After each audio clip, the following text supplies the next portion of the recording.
د اسلام اباد په نړیوال اسلامي پوهنتون کې د افغانستان سره تعلق لرونکو او یاس د کوونکو ته خپل 4 کلنۍ دوره په مکملولو د فراغت اسنادونه ورکړی شول. پرون د خالی پورز د اسلام اباد په علامه اقبال اډیټوریم کې د ایوی دستوري تابع کړی شوی و چې پیل یې د افغانستان د ملي سرود نه وکړی شو.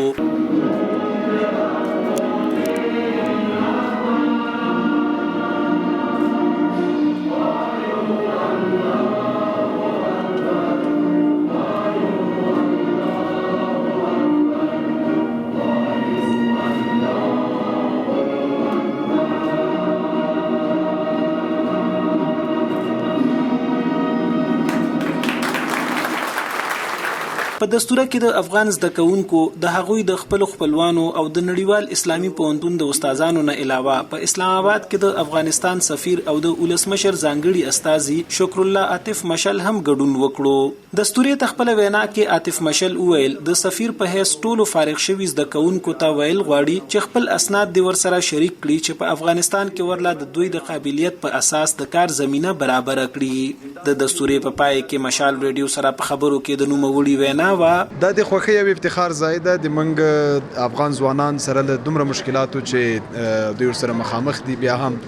له درس او تحصیل نه شانه د تحصیل ته شانه دړولې الله هم متحد دي او دوی د افغانستان پاینده او د خپل ولس پاینده باوري دي په ځان باوري دي. دا په دې معنی چې د ملت لا ژوندی او موږ به ان شاء الله چې د ښې آینده